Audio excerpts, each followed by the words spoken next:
6 మంది చంపేసిండు. భార్యను చంపేసిండు, పిల్లల్ని చంపేసిండు, మైనర్ బాలికను చంపేసిండు, వాళ్ళ నాయనమ్మని చంపేసిండు. అట్లా 6 మందిని చంపేసిండు. ఇక రెండో విషయం తెలంగాణ ప్రజలు తెలుసుకోవాల్సింది ఏంటంటే ఈ నిందితుడి మీద మే 16 నాడు ఈ మైనర్ బాలిక ఫిర్యాదు చేస్తుంది పోలీస్ స్టేషన్లో. వీడు నన్ను అసభ్యంగా ప్రవర్తిస్తున్నాడు, ఆల్రెడీ వీడికి పెళ్ళై ఉన్నది, నన్ను అసభ్యంగా ప్రవర్తిస్తున్నాడు, నేను ఇంటర్మీడియట్ చదువుకుంటున్న విద్యార్థిని, నా ప్రాణాలకు ప్రమాదం ఉన్నది అని చెప్పి ఈ అమ్మాయి వాళ్ళ అమ్మ వాళ్ళ మామ ముగ్గురు కలిసి పోలీస్ స్టేషన్కి పోతారు మే 16 నాడు. మే 16 నాడు పోయిన తర్వాత మే 16 నాడు పోలీసులు రిజిస్టర్ చేసిన కేసు ఏంటంటే section 78, section 351, section 11 of POCSO act చేసింది. ఈ 3 కూడా బెయిల్ వచ్చే కేసులు. స్టేషన్లో అట్లా అట్లా బెయిల్ వచ్చే కేసులు పెట్టిండ్రు వాడి మీద. బెయిల్ వచ్చే కేసులు పెట్టిండ్రు. అది మొదటి తప్పు అయితే, రెండవది ఇంకా ఘోరమైన విషయం, 1,00,000 మంది పోలీసులు సిగ్గుతో తల వంచుకోవాల్సిన విషయం. ఒక మాజీ పోలీస్ అధికారిగా నాకు సిగ్గు అవుతున్నది, బాధ అవుతున్నది. ఈ నిందితుడిని ఒక్కరోజు కూడా పోలీసులు అరెస్ట్ చేయలేదు. 55 రోజులైంది. ఒక్కరోజు కూడా పోలీసులు అరెస్ట్ చేసి వాడి మీద కౌన్సిలింగ్ ఇవ్వడము, బాధితురాలి బాధ అర్థం చేసుకోవడము అవి చేయలేదు. బాధితురాలు మైనర్ బాలిక అయినప్పుడు ఒక మహిళా డీసీపీనో, మహిళా ఇన్స్పెక్టరో, మహిళా ఏసీపీనో ఎవరో ఒకరిపై ఆమెతో పోయి మాట్లాడి ఆమె స్టేట్మెంట్ మళ్ళీ రికార్డ్ చేసి, ఆమె మెడికల్ ఎగ్జామినేషన్ చేసి, ఆమె స్టేట్మెంట్ రికార్డ్ చేసి అప్పుడు సెక్షన్ మార్చే అవకాశం ఉండే కదా. సెక్షన్ మారిస్తే వాడు జైలుకి పోయేటోడు కదా, వాడు జైలుకి పోకుండా చూసిండ్రు. మే 8వ తారీఖు నాడేమో బండి భగీరథ్ జైలుకు పోకుండా చూసిండు రేవంత్ రెడ్డి. ఇక్కడ కూడా మే 16 నాడు వాడు జైలు పోకుండా చూసిండు. అంటే ఏంది పోక్సో నిందితులు అంటే నీకు అంత ప్రేమ ఏంటి రేవంత్ రెడ్డి గారు? నాకు నిజంగా అర్థం కావడం లేదు.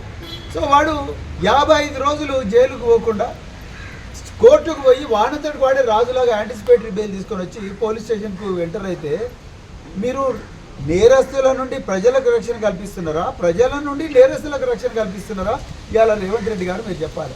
ఇక మూడోది, మీరు ఫ్యూచర్ సిటీ అని కొత్తది పెట్టిండ్రు. ఎవరి కోసం పెట్టిండ్రు రేవంత్ రెడ్డి గారు? ఎవరి కోసం ఫ్యూచర్ సిటీ పెట్టిండ్రు మీరు? మీ భూముల దందా కోసమా, లేకపోతే మీ ఆస్తుల సంరక్షణ కోసమా? ఎవరి కోసం మీరు ఫ్యూచర్ సిటీ పెట్టిండ్రు? ఎక్కడ పోయింది మీ ఫ్యూచర్ సిటీ పోలీసులు? ఇవాళ ప్రజలకు ఫ్యూచర్ లేకుండా పోయింది మీ ఫ్యూచర్ సిటీ కమిషనరేట్ వల్ల.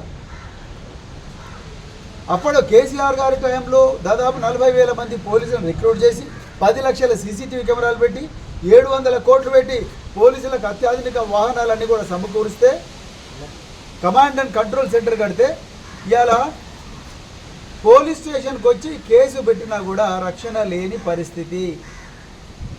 ఒకవైపు ఇట్లయితే ఆ మహిళను, ఒక అమ్మాయిని అయితే మైనర్ బాలికను సంవత్సరం పాటు అత్యాచారం చేసిన దుర్మార్గుడు ఒక కేంద్ర హోంమంత్రి కొడుకైనందుకు అతనికి బెయిల్ వచ్చినట్టు చూసిండు రేవంత్ రెడ్డి. పక్కా ఇది. లేకపోతే పెద్ద పెద్ద న్యాయవాదులను ముహుల్ రోత్గాకి కానీ, లేకపోతే సిద్ధార్థ లూత్రా కానీ, లేకపోతే అభిషేక్ మను సింఘ్వి, వీళ్ళకు కోట్ల రూపాయలు ఇచ్చి అమ్మాయిని రక్షించవచ్చు కదా. వాళ్ళని తీసుకొచ్చి వాదించమంటే వాదించేటోళ్ళు కదా. నామకే వాస్తే ఒక పబ్లిక్ ప్రాసిక్యూటర్కి ఇచ్చి వాదించవా నువ్వు అంటే ఏం వాదిస్తాడు ఆయన? నీకు అసలు ఇంట్రెస్టే లేదు వాడిని లోపలేయాలని. రహస్యంగా బెయిల్ ఇప్పించి తీసుకొచ్చినావు కదా 5 రోజులు. పోక్సో కేసు నిందితులు అంటే మీకు ఎందుకు అంత ప్రేమ రేవంత్ రెడ్డి గారు? మీరు చెప్పాలి. ఎందుకంత ప్రేమ? మీకు బిడ్డలు లేరా? మీకు మన్మరాలు లేరా? మీకు అక్కలు లేరా? మీకు చెల్లెలు లేరా? వాళ్ళు మనుషులు కాదా? వాళ్ళ గురించి ఎప్పుడైనా ఆలోచించినా మీరు? ఇంత ఘోరం. వాడిని ఒక్కరోజు కూడా అరెస్ట్ చేయకపోతే వచ్చి 6 మంది నరికిపోయాయి. అందరు మహిళలే 6 మంది నరికిపోయాయి. ఇంకా ఏముంటుంది? ఏం మానవత్వం ఉంది ఇక్కడ? ఎక్కడ పోయిన పోలీసులు? మీరు ప్రతిరోజు కూడా మీ డిఎస్ఆర్లో ఏం రివ్యూ చేస్తారు? ప్రతిరోజు కూడా మీ పోలీస్ ఆఫీసర్లు క్రైమ్ మీటింగ్లలో ఏం రివ్యూ చేస్తారు? ఎన్ని యువై కేసులు ఉన్నాయి? ఈ పోక్సో నిందితులు, పోక్సో మీద రాష్ట్రం అంతా కూడా రచ్చరచ్చ అవుతున్నది.